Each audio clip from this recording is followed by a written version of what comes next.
First वाला आपका जो एमसीक्यूज़ है वो है मिस्टर गुप्ता ने 200 रुपये डिपॉजिट किया, मतलब जो प्रिंसिपल अमाउंट है वो 200 रुपये है, और टाइम जो है आपका एन वो आपका 12 मंथ्स है, और रेट ऑफ इंटरेस्ट जो है वो 10% है। तो आपको यहाँ पर इंटरेस्ट निकालनी है, तो इंटरेस्ट का जो फॉर्मूला होता है वो होता है P N plus 1 2 into 12 into R upon 100। यहाँ पर वैल्यू पुटअप करो 200 into 12 into 13 upon 2 into 12 into 10 upon 100। 12 से 12 काट दिया, 2 से ये 100 टाइम, और 100 से इसको कट कर दिया। ठीक है, तो आंसर आ गया आपका 130 रुपीज़। ठीक है,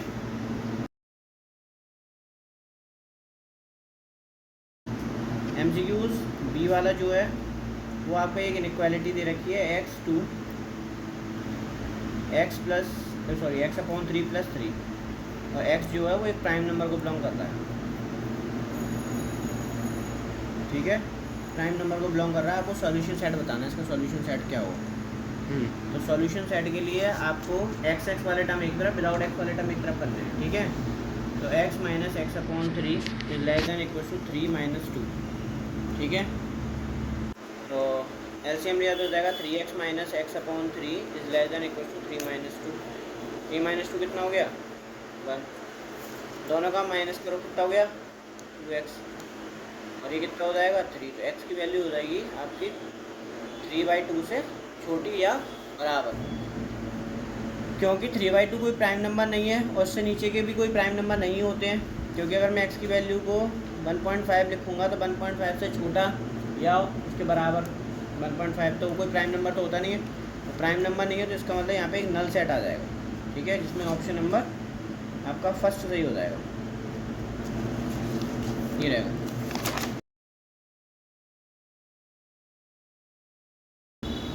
one of the root of the quadratic equation आपका x² minus 8x plus 5 equals to 0, इसका एक रूट दे रखा है 7.3166। उसने ये पूछा है कि 4 सिग्निफिकेंट फिगर में इसका आंसर दो, तो 4 सिग्निफिकेंट में इसका आंसर कितना हो जाएगा 7.317। ये आपका ऑप्शन नंबर ये सही है। ठीक है,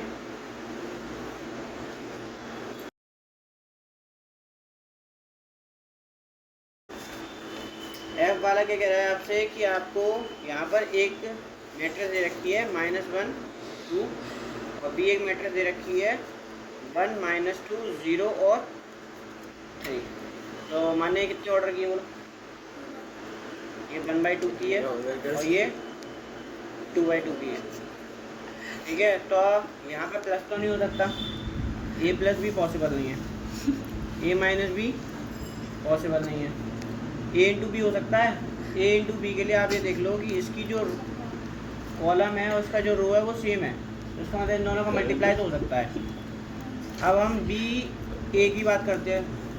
बी ए का मतलब है कि इसकी ऑर्डर 2 इंटू 2 का है और इसका ऑर्डर 1 इंटू 2 का है, तो इसकी रो मतलब इसका कॉलम है, इसकी रो मैचअप नहीं कर रहे हैं, इसका मतलब ये वाला भी पॉसिबल नहीं है।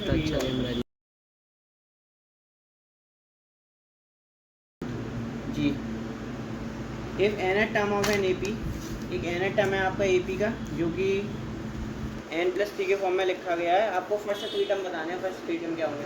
तो फर्स्ट 3 टर्म के लिए आप n = 1 पुटअप करो, तो पहला टर्म कितना हो गया t1 4, ऐसे t2 कितना हो गया, n की जगह पे 2 पुटअप करो 5, t की जगह पे आप 3 पुटअप करो तो 6। ठीक है, p के थर्ड टर्म दे रखा है हमें a3, कितना दे रखा है हमें 5, एंड द प्रोडक्ट ऑफ इस फर्स्ट 5 टर्म, आपको इसके फर्स्ट 5 टर्म का प्रोडक्ट बताना है कि फर्स्ट 5 टर्म का प्रोडक्ट क्या होगा।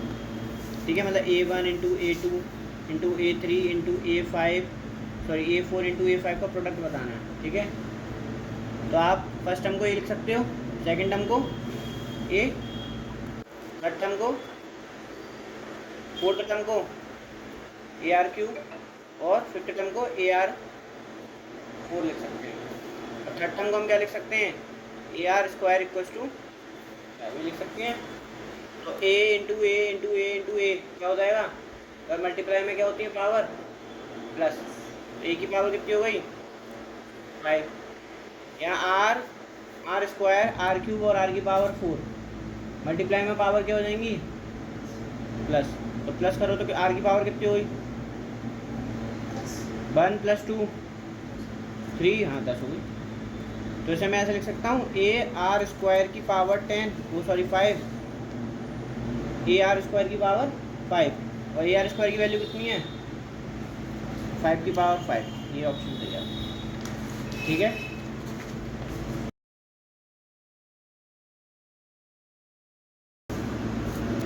जे में है point which divide the line segment joining the 7, -6 और 3, 4, इन दोनों को डिवाइड कर रहा है एक पॉइंट, ठीक है। कितने में डिवाइड कर रहा है, 1:2 में डिवाइड कर रहा है। आपको ये बताना है कौन से क्वाड्रेंट में लाई करेगा। तो सेक्शन फार्मूला लगाओ, सेक्शन फार्मूला लगा के इसका आंसर निकालना पड़ेगा। तो इसको ए मान लो, इसको बी मान लो, इसको पॉइंट पी मान लो। तो पी निकालना है आपको, x, y। तो इसका निकालने के लिए क्या कर सकते हैं हम, 1 × 3 कितना हो गया, 3, प्लस 2 × 7 14/3, ऐसे ही 1 × 4 4, और 2 × -6 वो -12/3।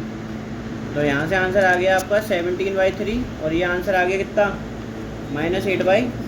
अब बताओ कौन से क्वाड्रेंट में लाई करेगा ये x, -y है ना। बताओ कौन से क्वाड्रेंट में लाई कर रहा है, 4th क्वाड्रेंट में, 4th क्वाड्रेंट में लाई कर रहा है।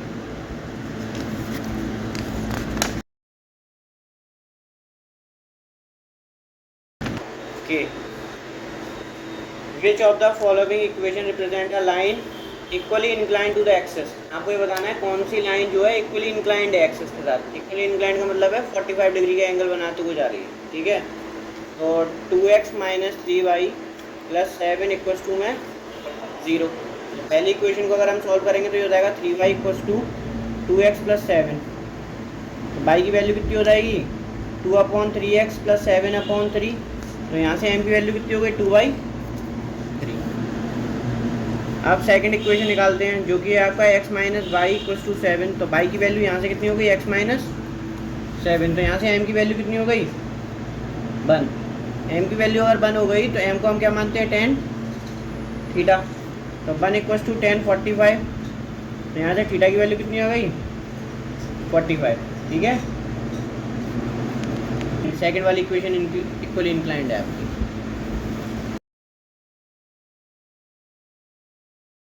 एल इंक्लिनेशन पूछ रहा है यहाँ पर। इंक्लिनेशन के लिए x - √3y + 2√3 = में 0 है ना। आपसे ये पूछा जा रहा है कि इसका इंक्लिनेशन क्या हुआ। तो इंक्लिनेशन का मतलब होता है वो आपसे थीटा पूछ रहा है। क्या पूछ रहा है, थीटा। तो सबसे पहले बाई वाले टर्म्स को एक तरफ कर लो। तो बाई वाले टर्म्स को एक तरफ कर लेंगे तो हो जाएगा √3y = x + 2√3। √3 से डिवाइड दो, तो y = x/√3 + 2√3/√3। √3 से √3 कैंसिल हो गया। तो इसको ऐसे लिख सकते हैं 1/√3x + 2। इसे कंपेयर करा दो y = mx + c के साथ। किसके साथ, y = mx + c के साथ। तो m की वैल्यू कितनी हो जाएगी, 1/√3। m का फॉर्मूला क्या होता है, tan थीटा 1/√3, ठीक है। tan में किसकी वैल्यू √3 होती है, बोलो किसने, हाँ 30। तो थीटा की वैल्यू कितनी हो गई, 30। इसका मतलब ऑप्शन नंबर सेकंड सही है।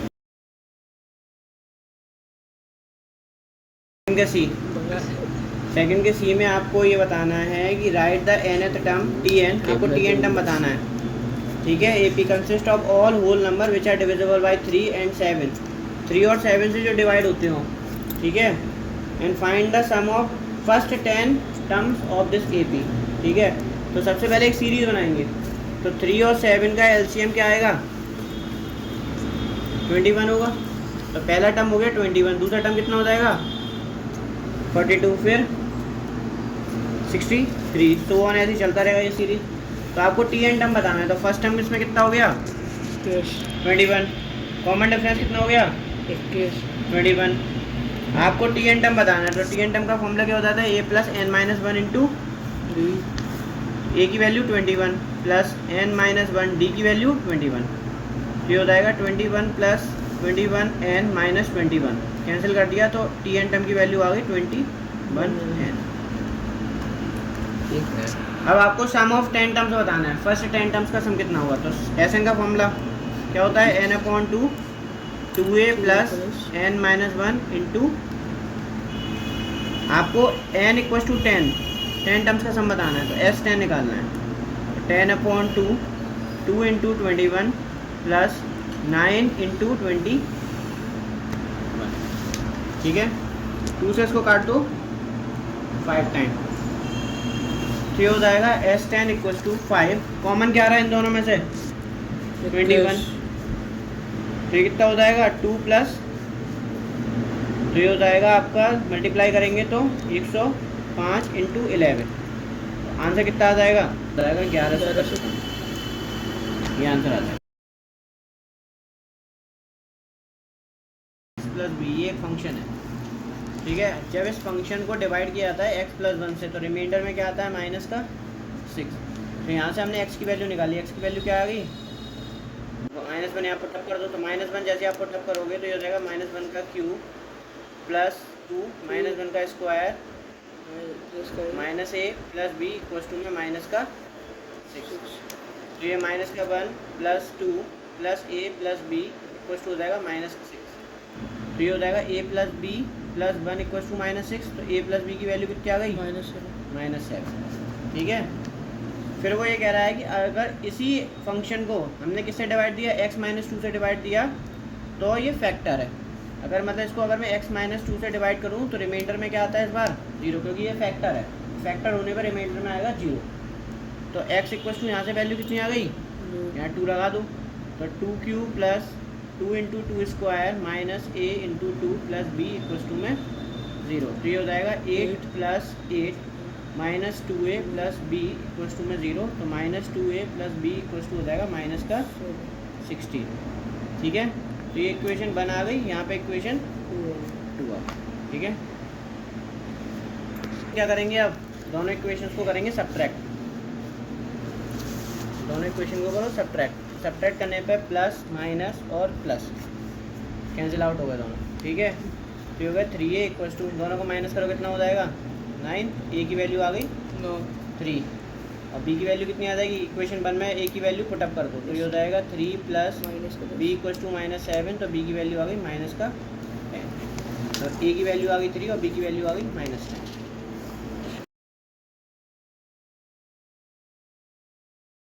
थर्ड का सी आपका ये है, इक्वेशन आपको दे रखी है, if the equation 1 plus M square X square plus 2mcx plus C square minus A square equal to में 0।